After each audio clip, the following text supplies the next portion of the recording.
Nah, kalau kita lihat di pemerintah saat ini, maaf, di sistem politik kita saat ini, yang pasti itu banyak sekali perjuangan-perjuangan kita di tahun 98 itu yang sudah melenceng dari jalan. Seperti apa itu, Tom?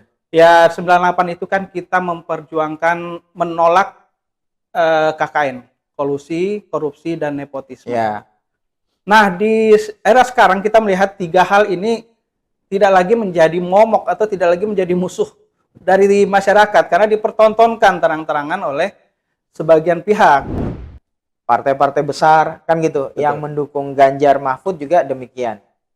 Nah, ini kan sejumlah partai ini dianggap sebagai saluran yang tepat di dalam kita berdemokrasi. Betul. Tapi rupanya hari ini ya, bukan hanya saya, bukan hanya ketum, bukan hanya anak-anak muda di luar, tapi orang-orang kritis di luar sana di semua levelnya pun menyedihkan situasi demokrasi kita.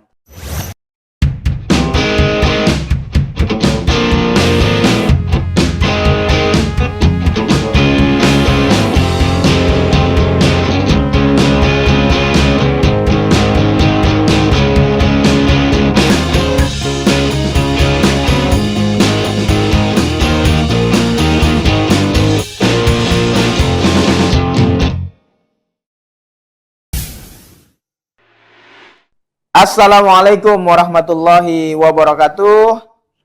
Selamat siang dan insya Allah salam perubahan, salam perjuangan, dan salam perbaikan untuk Indonesia dan untuk kita semuanya. Alhamdulillahirrabbilalamin, bertemu kembali bersama saya Afandi Ismail di TV Masyumi. Ya, ini adalah kali pertama saya, ini yang perdana saya menjadi host di TV Masyumi, dan mudah-mudahan agenda ini atau saya menjadi host di TV Masyumi ini bisa menjadi agenda yang kontinu, agenda yang berkelanjutan, dan ini sangat luar biasa. Pada kesempatan yang baik ini kami menghadirkan narasumber yang insya Allah sangat luar biasa, masih muda juga dan aktivis pergerakan. Kita perkenalkan Bang Yose Hayatullah. Kalau saya memanggilnya Ketum, Bang Ketum Yose. Apa kabar, Bang? Alhamdulillah, baik. Tum Fandi, Alhamdulillah. Lama nggak ketemu. Jadi terakhir kita ketemu ya mungkin sekitar 2 bulan lalu ya. 2 bulan lalu lah. Kurang lebih ya. Kurang lebih. Kurang lebih 2 bulan yang lalu. Lagi rame-ramenya. Iya, betul. Pesta demokrasi ya. Pasca Pilpres kan? Pasca Pilpres. Nah, jadi Ketum Yose adalah salah satu aktivis pergerakan juga, aktivis pemuda juga, khususnya pemuda Islam ya, organisasi kepemudaan Islam. Kita menyebutnya OKP Islam. Beliau mantan Ketua Umum JPRMI, Jaringan Pemuda dan Remaja Masjid Indonesia. Periode berapa, Tom? 2016-2022. 2016-2022. Masa jabatan saya diperpanjang 2 tahun gara-gara COVID. Oh, memang harusnya satu periode 4 tahun. 4 tahun. Tapi karena COVID. Iya. Ya, muktamarnya diundur 2 tahun. Oh iya, iya, samalah, kita juga produk COVID. Jadi saya waktu terpilih jadi ketua umum PBHMI langsung COVID waktu itu. Ya, tetapi alhamdulillah semuanya bisa dijalani. Meskipun tidak mudah, tapi ya biiznillah semuanya bisa kita jalani. Baik, Tom. Ya. Kita pada kesempatan baik ini akan ngobrol-ngobrol santai tapi serius, ngobrol apa adanya. Sengaja saya mengundang Ketum karena ya kita banyak diskusi di luar. Ya. Dan sedikit banyaknya saya belajar dari Ketum banyak hal, terutama tentang bagaimana eksistensi anak muda di tengah dinamika politik Indonesia kita hari ini.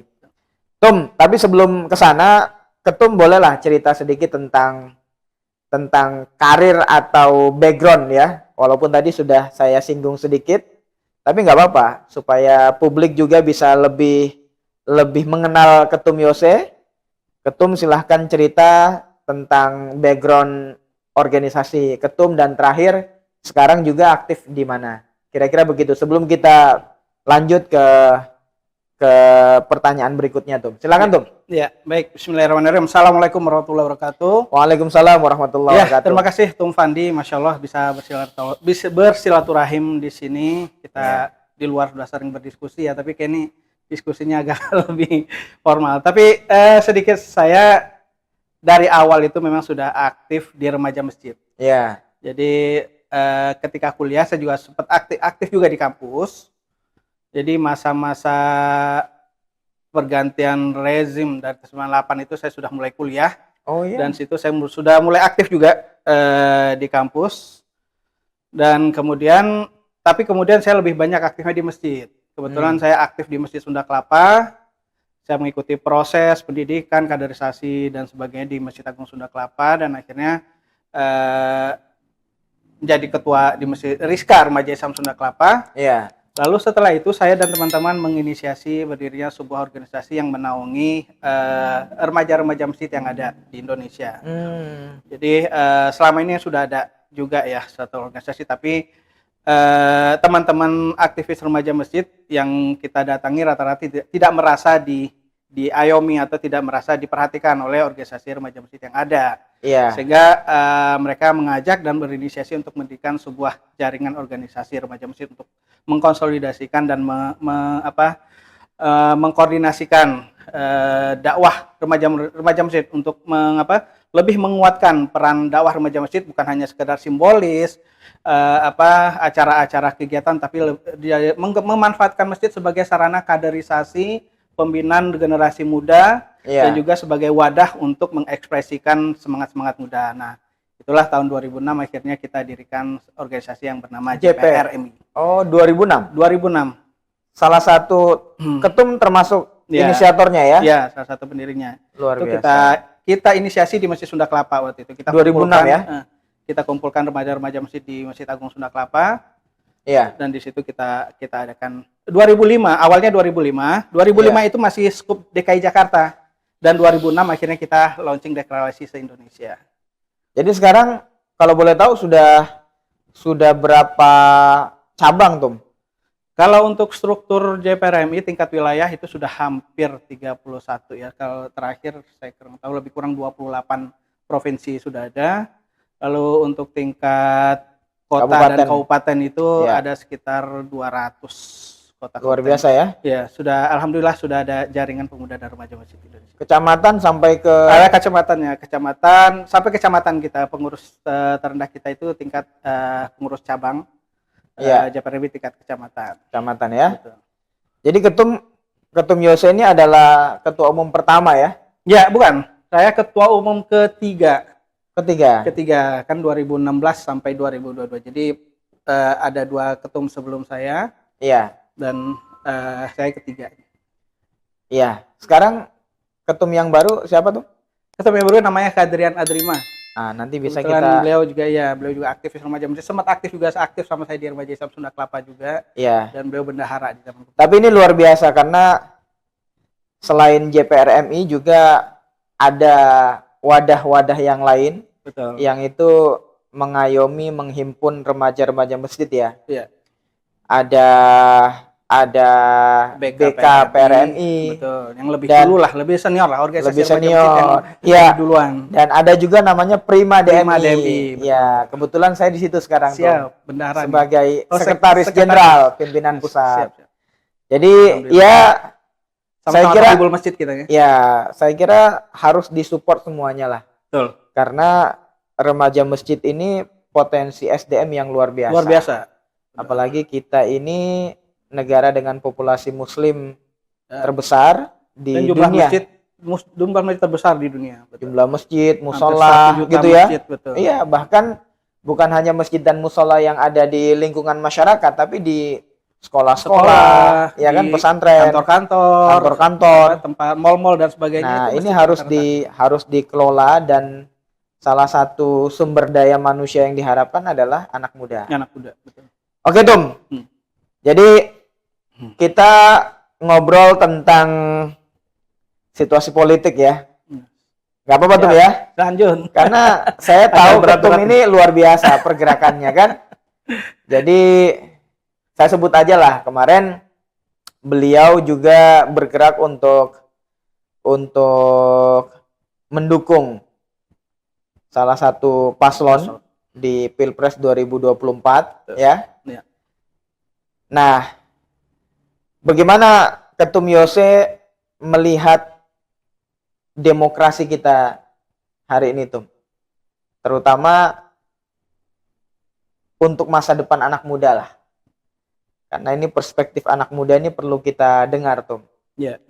Demokrasi sebagai pilihan kita di dalam bersistem ya, dalam konteks ketatanegaraan ini ya harus ada pandangan kritis lah dari anak muda yang direpresentasikan oleh Ketum Yose. Bagaimana Anda melihatnya nih Tum? Ayo Tum. Iya. Baik, berbicara politik, anak muda memang sudah wajib untuk ikut berpartisipasi ya, karena memang politik ini adalah menyangkut masa depan negara, dan masa depan negara itu ada di tangan kita sebagai pemuda. Nah, oleh sebab itu kita harus kritis terhadap proses politik yang menyangkut masa depan negara.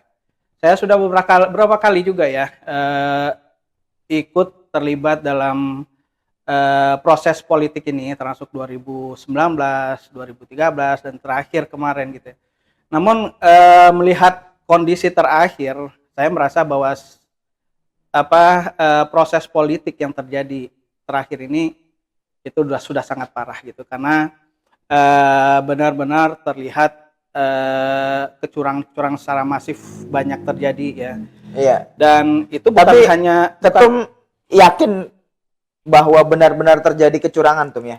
Ya, kita lihat ini bukan hanya pendapat kita, tapi para politisi, para akademisi, para guru besar semua juga sudah menyatakannya, sudah menyampaikannya secara terang-terangan dan vulgar. Iya. Dan secara kasat mata pun orang awam pun sudah bisa melihat gitu, ketika undang-undang juga dalam beberapa hari atau beberapa minggu menjelang keputusan KPU langsung dirubah, dan bagaimana kapitalisasi atau politisasi bansos, dan dari bagaimana pengerahan kekuasaan untuk memenangkan salah satu calon gitu. Nah, secara kasat mata semua orang pasti bisa melihat gitu, semua sudah bisa melihat. Cuma memang ketika ketika masyarakat menyampaikan, mungkin kalah dengan kekuatan yang lebih besar, sehingga suara-suara untuk menyampaikan kebenaran itu terpendam gitu. Artinya Ketum ingin mengatakan bahwa demokrasi kita ini pada praktiknya, implementasinya tidak ideal. Nah, ini penting ini Tum, saya kira supaya anak-anak muda di luar sana juga, kawan-kawan kita, sahabat-sahabat kita ini bisa tercerahkan lah, ya kan? Karena Gen Y, generasi milenial, Gen Z ya, Gen Z ini kan penerus tongkat estafet kepemimpinan. Betul. Nah, jadi yang ingin saya dengar dari Ketum dan kita semua ingin dengar itu, idealnya kita berdemokrasi ini harusnya bagaimana Tum? Dalam konteks keindonesiaan ya. Karena tadi Ketum menyebut ada fenomena kecurangan, kemudian politisasi bansos, dan variabel-variabel kekuasaan digunakan untuk memuluskan kepentingan politik penguasa dan antek-anteknya. Nah, anak muda harus bersikap bagaimana Tum? Iya, yang pasti anak muda harus kritis. Karena kenapa? Karena jumlah pemilih muda itu tahun kemarin itu sudah terbesar ya. Mereka berperan sebagai penentu utama dalam mengambil keputusan. Nah, ketika mereka menjadi penentu utama tapi mereka buta atau awam terhadap politik, maka keputusannya itu akan merugikan mereka sendiri gitu. Maka oleh sebab itu perlu sekali kita melakukan pendidikan dan pencerahan politik di kalangan anak muda. Karena anak muda itu jangan hanya gampang terpesona dengan pencitraan, citra-citra atau kampanye-kampanye pencitraan lah yang dilakukan di media sosial dan sebagainya, tanpa memahami apa sih sebenarnya yang diperjuangkan oleh orang yang mereka dukung. Gitu. Nah, kalau kita lihat di pemerintahan saat ini, di sistem politik kita saat ini, yang pasti itu banyak sekali perjuangan kita di tahun 98 itu yang sudah melenceng dari jalan. Seperti apa itu, Tom? Ya, 98 itu kan kita memperjuangkan menolak KKN, kolusi, korupsi, dan nepotisme.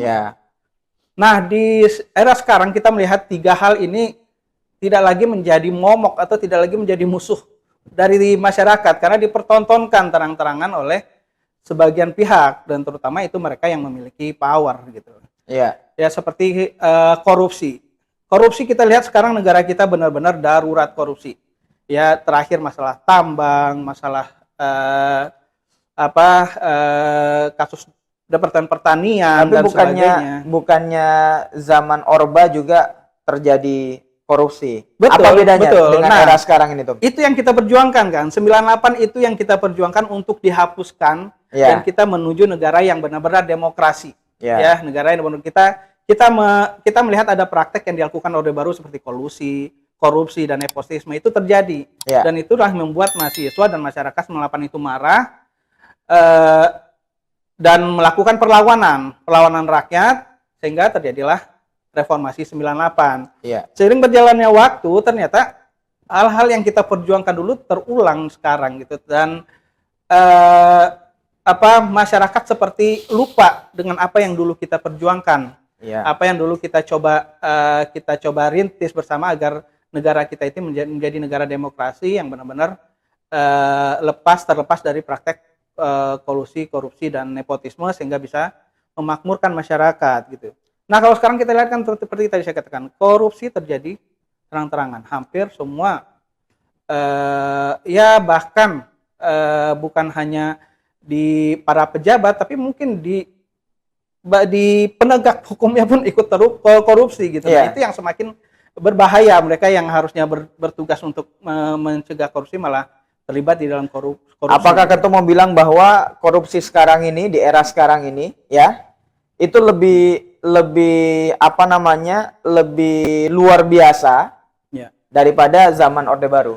Secara kuantitas benar lebih banyak. Kalau dulu mungkin terfokus kepada elit-elit lingkaran Soeharto gitu. Orang-orang tertentu yang memiliki kedekatan khusus dengan Soeharto. Punya privilege gitu Sekarang ini sudah sampai bahkan ke tingkat kepala daerah, tingkat camat, bahkan wali kota, kepala desa dan sebagainya gitu. Karena memang sudah menjamur di atas, yang bawah akhirnya mengikuti gitu. Dan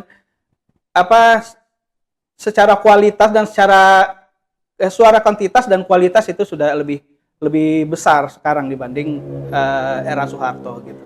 Kalau dari aspek nepotismenya apa tuh? Iya, dari segi nepotisme kita ingat sekali dulu 98, setelah itu kita memperjuangkan bagaimana agar sistem demokrasi itu berjalan sesuai dengan alurnya gitu ya. Ketika seseorang ingin terlibat menduduki kursi kepemimpinan atau terlibat dalam politik itu dia harus melalui proses gitu. Tapi kalau kita lihat sekarang terjadi hal-hal yang membuat kita merasa ada sesuatu yang ingin dilakukan untuk memfasilitasi orang-orang terdekat, terutama keluarganya untuk bisa menduduki posisi-posisi yang sangat strategis. Walaupun sebenarnya itu sudah kayak politik dinasti dan sebagainya itu sudah terjadi di era Orde Baru dan setelahnya. Tapi sekarang ini kita lihat secara vulgar ketika sebuah hukum bisa diintervensi, sebuah undang-undang bisa diintervensi untuk memuluskan jalannya politik dinasti ini gitu. Nah, ini menjadi sesuatu yang sekarang itu terlihat kasat mata gitu. Bahkan yang akan dekat ini kasus pilkada juga kita lihat ada terjadi lagi perubahan undang-undang di MA gitu yang tentu saja itu menguntungkan salah satu kelompok gitu atau satu orang gitu. Nah, ini sudah sangat jelas terjadi dan ini sangat bahaya ketika dia di tingkat nasional ini sudah menjadi sebuah kelumrahan atau kebiasaan ini akan mengancam proses pilkada ke depannya. Para orang-orang yang selama ini menjadi incumbent di daerah, kepala daerah itu akan menghalalkan segala cara seperti apa yang dilakukan pusat untuk bisa mempertahankan kekuasaannya atau melindungi kekuasaannya, memberikan ke dinastinya. Nah, ini kan akhirnya kayak efek domino akan berefek ke bawah. Iya, jadi sebenarnya benar yang Ketum sampaikan barusan bahwa politik dinasti atau dinasti politik, dinasti kekuasaan ya. Betul. Sebenarnya sudah terjadi di banyak daerah di hampir semua level lah. Betul. Nah, yang baru-baru ini kan kita lihat Pilpres ya. Apapun itu, saya kira kalau kemudian dengan diusungnya Gibran kemarin, betul, melalui proses Mahkamah Konstitusi, ya kan, memberikan ruang kepada Gibran sehingga sekarang terpilih sebagai wakil presiden, yaitu apapun itu kita bisa menarasikan bahwa ini adalah bahagian daripada politik dinasti Jokowi. Betul. Kenapa? Karena di Sumatera Utara juga Jokowi memuluskan menantunya Bobi kan. Kemudian di pemilihan ketua MK itu sendiri juga sudah sudah awal tuh sih di situ ada iparnya, adik iparnya. Nah, tetapi bahwa fenomena ini bukan hanya terjadi di level Pilpres saja. Betul. Sebelumnya juga sudah terjadi. Benar.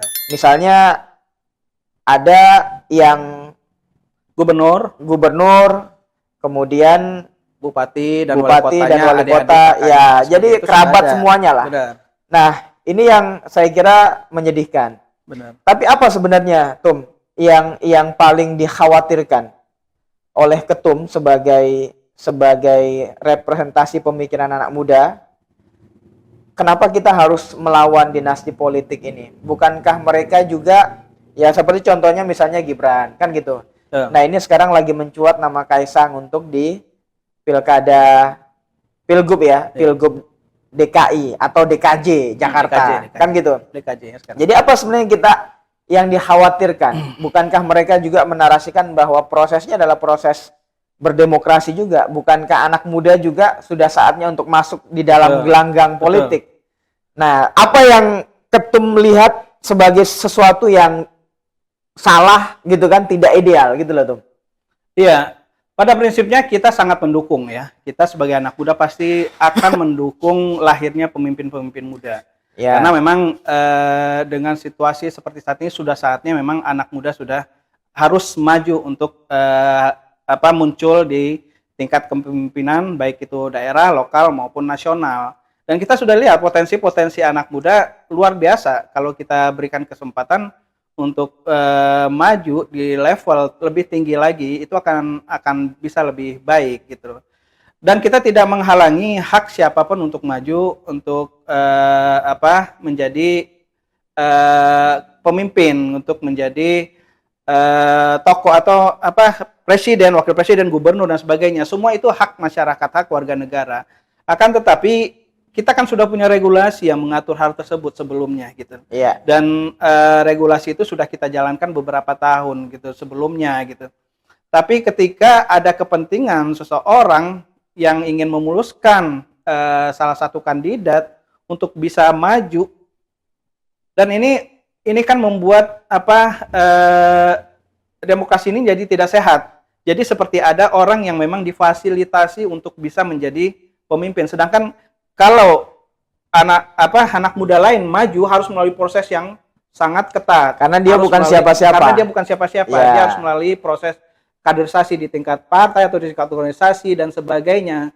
Tapi ini dengan karpet merahnya, dengan fasilitas privilege yang dimiliki oleh salah seorang, karena dia mungkin anak presiden atau anak pejabat, dia bisa mulus.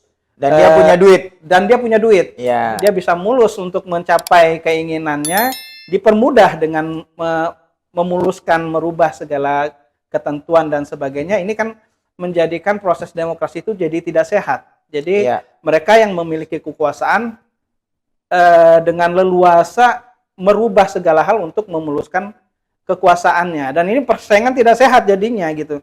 Jadi kesempatan anak muda kalau kita adu mungkin anak muda yang mendapat privilege dengan anak muda yang memang berangkat dari bawah, atau ya ketika saya adu lah calon kemarin dengan Ketum Ahmad Fandi, saya yakin 100% lebih lebih jago Ketum Ahmad Fandi dalam hal menyampaikan visi misi, dalam hal menyampaikan pandangan terhadap masyarakat dan negara gitu. Tapi ya ini karena ada fasilitasi, ada privilege yang dimiliki seseorang yang harusnya memulai dari bawah itu tiba-tiba bisa mudah untuk maju. Itu yang kita sangat cegah. Kita sebagai orang organisasi ketum, ketika kita akan menjadi ketum, kita akan melewati proses. Ya. Kita melewati proses dari bawah, kita jadi anggota, jadi ketua bidang, ketua departemen, ketua bidang dan sebagainya, sekum, bahkan menjadi ketum. Itu proses yang kita lalui gitu. Sekarang tiba-tiba ada yang tiba-tiba menjadi ketua partai tanpa melalui proses. Tiba-tiba menjadi ketua umum partai, sedangkan proses kaderisasi partai itu kan sebenarnya sangat. Tapi kalau itu yang diinginkan oleh partainya sendiri gimana? Ya itu yang sangat kita sayangkan. Ya. Sebuah partai yang mengakunya partai anak muda mungkin harus belajar lagi. Nah, artinya begini, Tom. Artinya bahwa kebobrokan demokrasi kita hari ini dari contoh-contoh fenomena yang Ketum sampaikan tadi, ini kan tidak lepas juga dari kontribusi, ya, kontribusi partai politik, kan gitu. Aduh. Kemarin kita bisa petakan gitu kan, yang mendukung Prabowo Gibran sekian partai politik, di sana partai-partai besar gitu kan. Kemudian yang mendukung pasangan Anies Muhaimin juga partai-partai besar kan gitu. Betul. Yang mendukung Ganjar Mahfud juga demikian. Nah, ini kan sejumlah partai ini dianggap sebagai saluran yang tepat di dalam kita berdemokrasi. Betul. Tapi rupanya hari ini ya bukan hanya saya, bukan hanya Ketum, bukan hanya anak-anak muda di luar, tapi orang-orang kritis di luar sana di semua levelnya pun menyedihkan situasi demokrasi kita. Nah, artinya apa pesan Ketum ini sekaligus sebagai closing statement Tum ya? Pesan Ketum terhadap partai politik yang ada di Republik ini gitu ya, tentang komitmen mereka untuk menjaga demokrasi. Jangan sampai ya dengan segala hormat kaderisasi tidak dijalankan gitu kan. Kemudian variabel yang dilihat hanya variabel kekuasaan dan keuangan saja, bukan pengalaman kepemimpinan, bukan kapasitas personal, bukan integritas personal, ya kan? Dan itu yang terjadi hari ini. Nah, apa kira-kira pesan Ketum? Ya, Ketum ini kan bukan partisan kan? Bukan partisan. Bukan, ya. Sebagai ya bahagian daripada civil society, bagaimana melihatnya dan harapannya terhadap partai politik. Jangan sampai pragmatis oportunis lah. Nah, gimana tuh? Iya, sebagai negara demokrasi kita kan harus mengakui bahwa partai politik itu adalah salah satu pilar demokrasi. Iya. Ya. Dan sistem demokrasi yang kita terapkan ini kan memang mengakui bahwa partai politik sebagai salah satu gerbang atau salah satu sarana untuk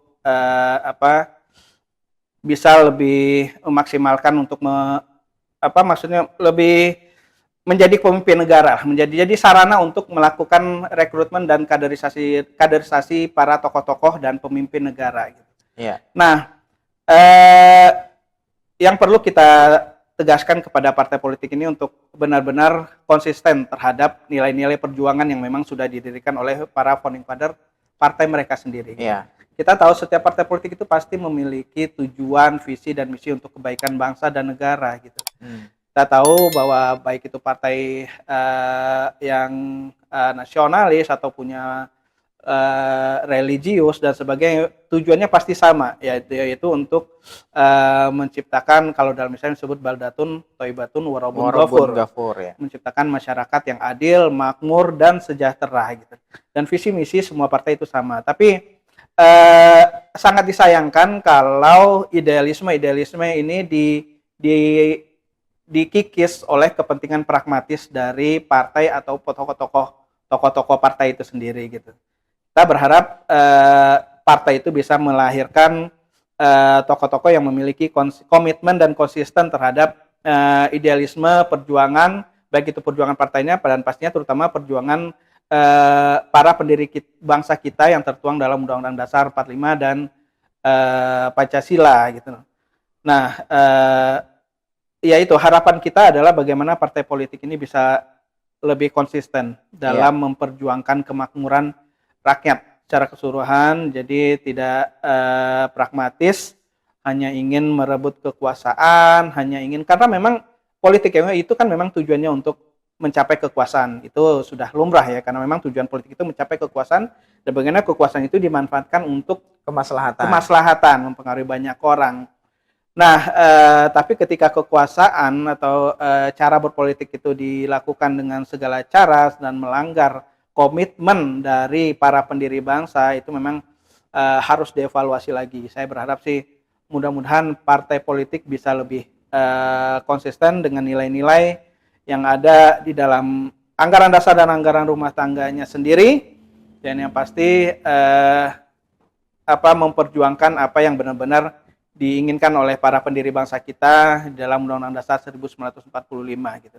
Jangan terbujuk oleh rayuan para oligarki, itu yang paling penting, karena mungkin partai ini kadang ingin mendapatkan kekuasaan dengan cara yang cepat dan butuh modal yang kuat, dan jadi dia mungkin bisa dibeli atau mungkin ada yang memodali partainya sehingga idealismenya tergoyang gara-gara materialistis tadi. Mungkin seperti itu. Saya berharap tetap bagaimanapun juga partai politik ini menjadi harapan, karena memang satu-satunya jenjang untuk menjadi presiden itu partai politik gitu, karena maksudnya yang bisa mencalonkan presiden kan partai politik, berbeda dengan pilkada.